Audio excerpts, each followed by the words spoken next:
Everybody, I'm Marlon with Chronic Pain Warriors United. Hope y'all are all doing well. It's a kind of overcast, nasty Sunday here in Birmingham, Alabama. I'll be releasing tonight or Monday morning.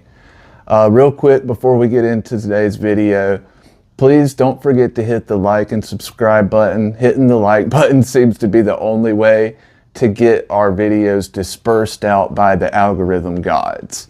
Also, still have a few pins to give away. If you'd like one, hit me up down in the comments. I think I've got 5 or 6 left in this batch, but we've got some more on the way. One of the biggest main reasons that we launched Chronic Pain Warriors United was to build a grassroots movement for reform, pain management and healthcare reform, because there are millions of people all across the country who are suffering because they cannot access effective pain management for a host of reasons. There are things that people call pain deserts, where there's no pain clinic systems available. And good luck getting your primary care doctor to treat your pain long term. That's like rarer than hen's teeth nowadays. There's countless reasons why people can't access the pain management system.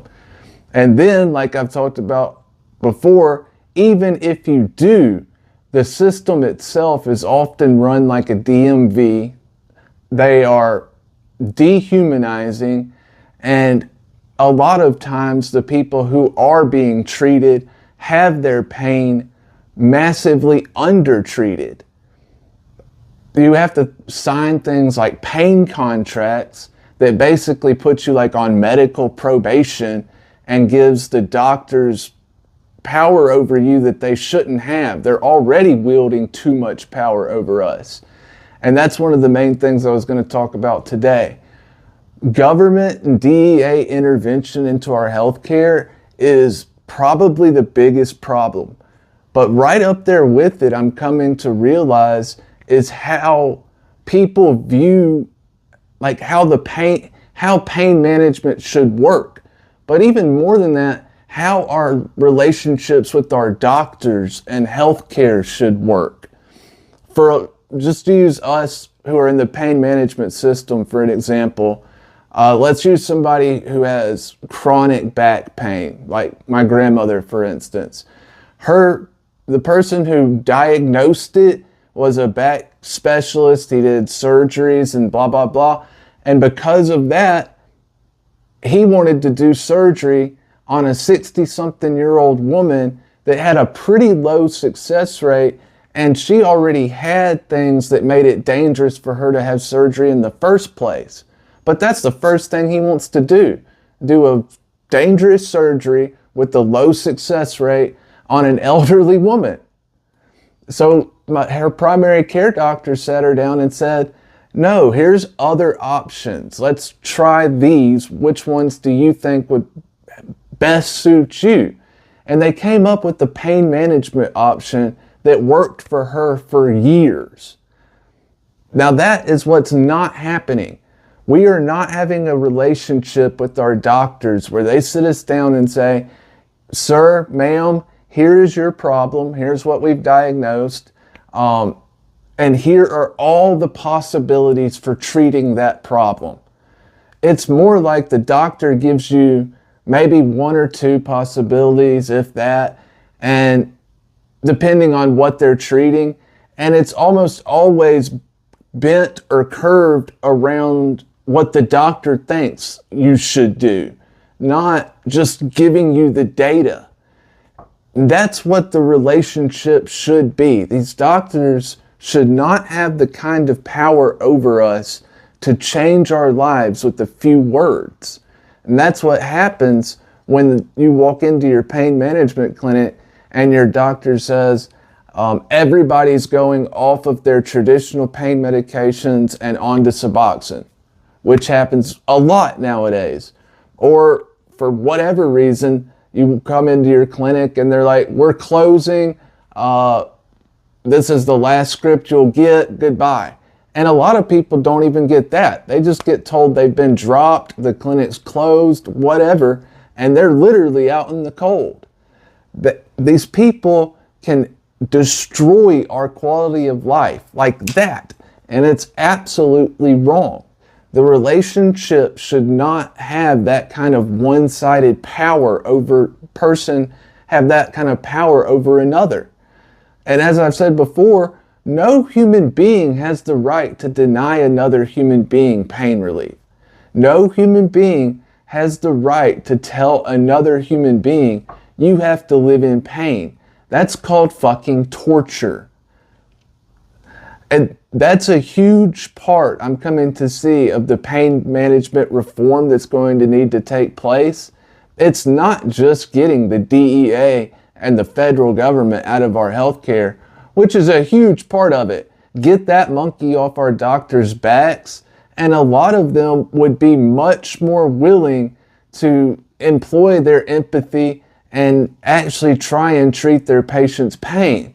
But even the ones who want to right now aren't willing to take that risk because of that monkey on their backs and them sitting there saying, literally looking over their shoulder saying, why are you doing that? Why are you doing that? It's a nightmare. They have got to be removed from our health care. And at the same time, the medical profession has got to be sort of retaught how the relationship between patient and doctor should work and who actually has the power in the situation to make choices about their health care. Doctors acting unilaterally without a patient's input to change their life drastically is wrong. It should not be happening at all.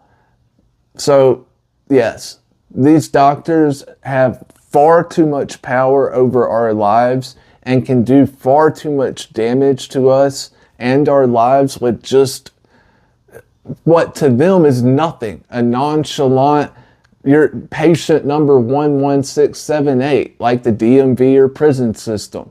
It's fucked. So, anyways, that's sort of a rant for this weekend to start the week or whatever. But the pain management reform is our biggest goal, along with creating a place for people who are living a shared life experience to come and feel heard, exchange information, advice, etc., etc. A lot of people living with chronic pain and chronic illness are like the people out in the desert who haven't had water in years. They're dying of thirst because nobody is giving them what they need. Nobody's telling them, I hear you. Nobody's speaking out about their issues, and nobody's been trying to drag these issues into the public, the light of day. Everybody just wants to keep them in the closet. It's the dirty laundry that the government, the CDC, the DEA, and the healthcare profession doesn't want to talk about. But we're going to take some spotlights and we're going to clean out them closets and dump all that dirty laundry out for the world to see and say, hey, this shit's happening and it's got to stop. It's inhuman, it's un-American, it's unconstitutional. Every single human being on this earth has the right to pain relief. End of story. It is a human right. So we're going to have to do both of those things. With the numbers, and we have the scientific and morally correct arguments on our side, and bringing the numbers of people together to do so and amplify those voices, that's what's going to get it done. Y'all are what's going to get it done. Anyways, as I say at the end of every video, you and your stories are unique and special, and we really want you to share them. Share how you got into the pain management system, what it was like for you going through the clinic system like that. Do you feel like it treats people like a DMV a lot of times like I do? Let us know your thoughts. Share your stories. They're super important. They are going to be a huge boon in the fight for pain management. A lot of Americans have no idea that these things are happening to their fellow compatriots. And when you show people, I still believe when you show people that a wrong is being done to their fellow man in this country, they will react. So it's just about educating and showing and demanding to be heard and demanding that reform. So leave your stories in the comments. Hit that like and subscribe button. I'm Marlon with Chronic Pain Warriors United. I appreciate all y'all very much. Y'all be blessed. Be well. We'll see you real soon. Cheers.